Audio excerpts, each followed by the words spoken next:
देख रहे हैं सुदर्शन न्यूज। नमस्कार, सुदर्शन न्यूज देख रहे हैं आप। मैं हूं संगीता झा। बुलेटिन में शुरुआत करते हैं इस वक्त की बड़ी खबर के साथ। बता दें कि बाराबंकी औसानेश्वर महादेव मंदिर में भगदड़ मच गई और इस भगदड़ के दौरान 2 श्रद्धालुओं की मौत हो गई है, जिसमें कि कई घायल बताए जा रहे हैं। सावन के तीसरे सोमवार पर भीड़ उमड़ी हुई थी, जिस दौरान मंदिर में करंट फैलने से यह भगदड़ मची, ऐसी ही जानकारी सामने आ रही है। जलाभिषेक के दौरान बिजली का तार टूट गया था। तार टूटकर टीन शेड पर गिरा, जिससे करंट फैल गया। हैदरगढ़ के औसानेश्वर महादेव मंदिर की यह घटना बताई जा रही है। तो बताया जा रहा है कि औसानेश्वर मंदिर के बाहर श्रद्धालुओं की सुरक्षा की वजह से टीन शेड और पाइप में करंट की चपेट में आने से यह बड़ा हादसा हुआ। तो मृतकों की पहचान भी इस दौरान की गई है। एक मृतक की पहचान प्रशांत पुत्र राम गोपाल निवासी के रूप में की गई है, जो कि मुबारकपुर थाना लौनी कटरा के रूप में हुई है। वहीं दूसरे मृतक की पहचान में फिलहाल प्रशासन जुटा हुआ है। तो भगदड़ के दौरान कई लोग घायल हुए हैं। प्रशासन का कहना है कि 19 लोग करंट की चपेट में आए हैं। कुल 44 लोग घायल बताए जा रहे हैं। तो यह घटना करीब सुबह 3 बजे की बताई जा रही है। तो सावन का आज तीसरा सोमवार भी है, इस वजह से मंदिर में भीड़ हुई और भीड़ के दौरान ये बड़ी घटना सामने आ रही है।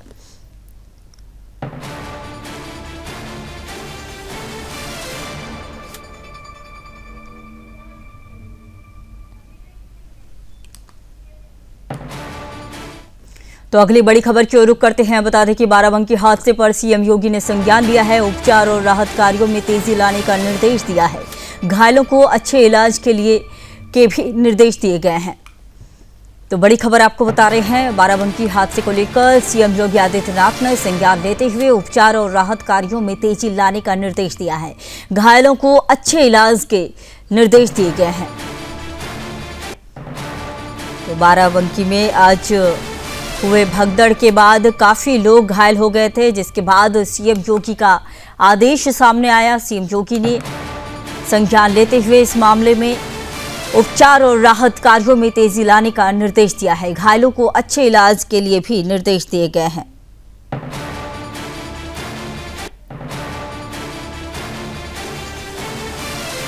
तो सावन के तीसरे सोमवार पर उमड़ी श्रद्धालुओं की भीड़ के बाद यूपी के बाराबंकी में औसानेश्वर मंदिर में बड़ा यह हादसा हो गया।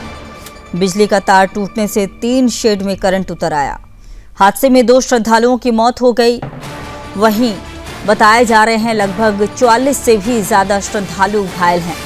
तो इस मामले को लेकर सीएम योगी ने संज्ञान लिया है और साथ ही इस पर नजर बनाए हुए हैं। सीएम योगी आदित्यनाथ ने कहा है कि उपचार और राहत कार्यों में तेजी लाने का निर्देश दिया है। घायलों को अच्छे इलाज के भी निर्देश दिए गए हैं।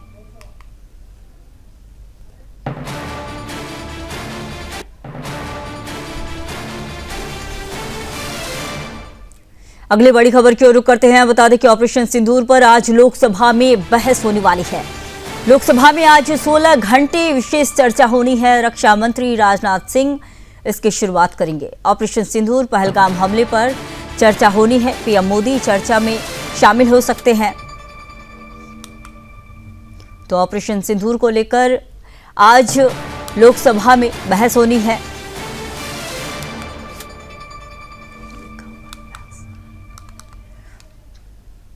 तो लोकसभा में आज 16 घंटे विशेष चर्चा होनी है। रक्षा मंत्री राजनाथ सिंह इसकी शुरुआत करेंगे। ऑपरेशन सिंदूर पहलगाम हमले पर चर्चा होनी है, जिस दौरान पीएम मोदी भी चर्चा में शामिल हो सकते हैं।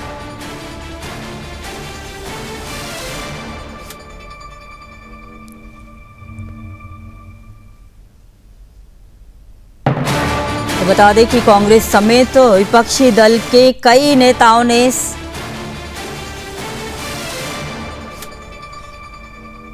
संसद के मानसून सत्र से पहले ऑपरेशन सिंदूर पर चर्चा कराने की मांग की थी। तो गृह मंत्री अमित शाह भी इस दौरान शामिल हो सकते हैं। राजनाथ सिंह ऑपरेशन सिंदूर पर विपक्ष के साथ चर्चा करेंगे। तो ऑपरेशन सिंदूर पर लोकसभा में चर्चा होनी है और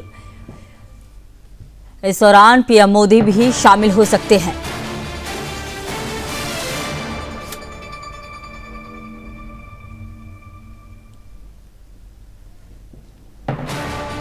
तो राजनाथ सिंह ऑपरेशन सिंदूर पर विपक्ष के साथ चर्चा करेंगे।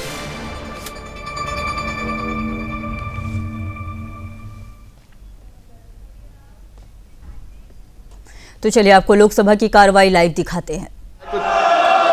Ask the second question in light of the recent research published by the Nature Communication, which is a research foundation research paper, which finds that India, along with US and China, contribute to 60% increase in tourism-related carbon emission between 2009 to 19. May I ask globally? May I ask the Honourable Minister, measures taken by the government to reduce environment impact on tourism sector, particularly through low carbon transport, energy efficient infrastructure and ecotourism promotion. Additionally, industry like CAI and EY, Ernst & Young, has projected that India will need 61.3 lakh skilled workers in tourism sector by 2036. How does the ministry plan to ensure the growth of the sector and remain inclusive with targeting skilling and employment opportunities for women, scheduled caste, scheduled tribe and other backward regions, which will help to promote tourism and especially in the tourism states? धन्यवाद माननीय सभापति महोदय, माननीय अध्यक्ष महोदय। माननीय सदस्य ने दो अलग अलग प्रश्न किए हैं। हालांकि दूसरे प्रश्न का मूल प्रश्न से संबंध नहीं है, लेकिन फिर भी मैं माननीय सदस्य की संतुष्टि के लिए उसका प्रत्युत्तर देना चाहता हूँ। पहले प्रश्न जो उन्होंने पूछा, मुझे लगता है कि मैंने अपने फर्स्ट सप्लीमेंट्री को रिप्लाई करते हुए विस्तार से उस विषय को रखा है कि हमने सस्टेनेबिलिटी को इंसेंटिवाइज करने, सस्टेनेबल प्रैक्टिसेस को अडेप्ट करने, डिमांड और सप्लाई दोनों साइड में, उसके लिए बहुत सारी प्रैक्टिसेस को प्रारंभ किया है। टूरिज्म मूलतः प्रारंभिक रूप से राज्य का विषय है। राज्य सरकारों ने भी इस पर बहुत सारे इनिशिएटिव लिए हैं। सिक्किम ने अपने यहाँ पर जिस तरह से ज़ीरो प्लास्टिक की कॉन्सेप्ट के साथ में काम करना शुरू किया है, से बहुत सारे डेस्टिनेशंस में इस तरह के गुड प्रैक्टिसेस को अडेप्ट करने का प्रभाव दिखाई देता है। अभी हाल ही में माननीय प्रधानमंत्री जी के नेतृत्व में उत्तर प्रदेश में जो प्रयागराज का कुंभ आयोजित हुआ, 66 करोड़ लोग वहाँ गए। लेकिन मैं जिम्मेदारी के साथ में कह सकता हूँ, पक्ष विपक्ष के सभी माननीय सांसदों ने वहाँ पर जो है कुंभ में स्नान किया होगा, लेकिन कुंभ में ज़ीरो प्लास्टिक उपयोग किया गया और प्लास्टिक वेस्ट वहाँ कलेक्ट नहीं हुआ। अगर हम सब लोग मिलकर के प्रयास करते हैं, निश्चित रूप से उसका परिणाम आता है। दूसरा, माननीय सदस्य ने एम्प्लॉयमेंट को लेकर के बात किया है कि आने वाले समय में जो है स्किल्ड वर्कफोर्स की आवश्यकता पड़ेगी। जिस तरह से माननीय प्रधानमंत्री जी के नेतृत्व में अर्थव्यवस्था आगे बढ़ रही और देश के 30 करोड़ लोग गरीबी की रेखा के बाहर माननीय प्रधानमंत्री जी के द्वारा प्रारंभ की योजनाओं के कारण से निकल पाए, उसके कारण से भारत में टूरिज्म जो है, डोमेस्टिक टूरिज्म बहुत तेजी के साथ में बढ़ा है और हमारे इकोनॉमी की ग्रोथ के साथ में और अधिक विस्तार इसमें होगा। उसको लेकर के सारी दुनिया के लोग ये मानते हैं कि जिस गति के साथ में टूरिज्म बढ़ रहा है, उसके पैरी पास हो हमको स्किल्ड वर्कफोर्स की आवश्यकता पड़ेगी।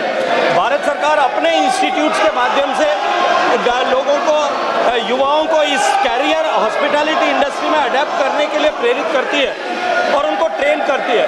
हमने इसको और इंडस्ट्री फ्रेंडली बनाने के लिए दुनिया की जितनी ग्लोबल बड़ी चेन्स है जो भारत में प्रेजेंस है जिनका, उनके साथ में अपने इंस्टीट्यूट्स को पेयर किया ताकि वो और ज़्यादा इंडस्ट्रियल फ्रेंडली स्किल जो है प्राप्त कर सकें।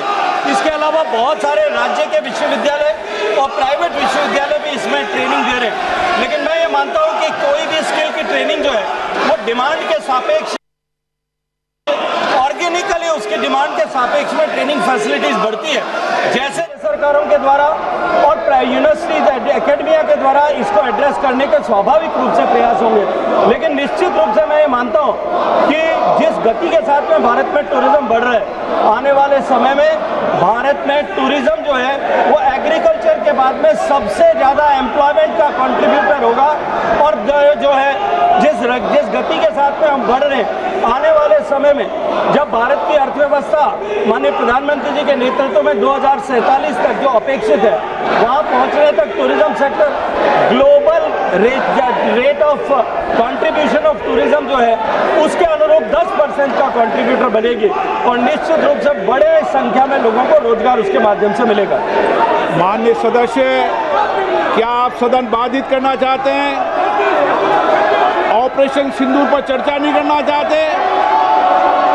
नहीं करना चाहते चर्चा? मिस्टर गोगोई और आप सब राजनीतिक दल के लोग आए थे, आपने कहा ऑपरेशन सिंदूर पर चर्चा होनी चाहिए, फिर आप सदन बाधित कर रहे हैं। आखिर सदन आप क्यों नहीं चलने दे रहे? प्रश्नकाल माननीय सदस्यों का सबसे महत्वपूर्ण समय होता है। आखिर देश जानना चाहता है कि आप प्रश्नकाल क्यों स्थगित करना चाहते हैं, क्यों आप प्रश्नकाल के अंदर नियोजित बाधा करना चाहते हैं। माननीय प्रतिपक्ष के नेता, आपके दल के नेताओं को समझाओ, इनको सदन में पर्चे फेंकने के लिए, तख्तियां लाने के लिए नहीं भेजा है। आप प्रश्नकाल नहीं चलाना चाहते, आखिर जवाब दो। देश जानना चाहता है कि आप प्रश्नकाल क्यों नहीं चलाना चाहते। 10 महत्वपूर्ण मंत्रालयों पे आज चर्चा होने वाली है। शिक्षा, पर्यावरण, वित्त, श्रम, ऐसे महत्वपूर्ण विभागों पर चर्चा होना चाहती है। सदस्यों का समय होता है, आप प्रश्नकाल नहीं करना चाहते। आखिर क्यों प्रश्नकाल स्थगित करा रहे हो आप? क्यों सदन के अंदर नारेबाजी, तख्तियां, पर्चा फेंक रहे हो?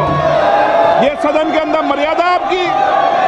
देश देखना चाहता है कि आप नियोजित तरीके से सदन को बाधित करते हैं, संसद की मर्यादाओं को गिराते हैं, गरिमा को गिराते हैं। आप चर्चा नहीं करना चाहते, आप मुद्दों पर विषय नहीं रखना चाहते, प्रश्नकाल पर माननीय सदस्यों को बोलने नहीं देते आप।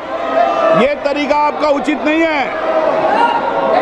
मैं फिर आपको आग्रह कर रहा हूं, सदन की मर्यादाओं को बना के रखो। सदन सबका है, देश की 140 करोड़ जनता की अभिव्यक्ति का सर्वोच्च संस्था है। आप इसी तरीके का आचरण व्यवहार करना चाहते हैं, ये देश देखेगा कि आपने प्रश्नकाल को नियोजित तरीके से बाधा पहुंचाई, तख्तियां लहराई, पर्चे फेंके, नारेबाजी करी। सदन की कार्रवाई आज 12 बजे तक के लिए स्थगित की जाती है। स्थगित की जाती है।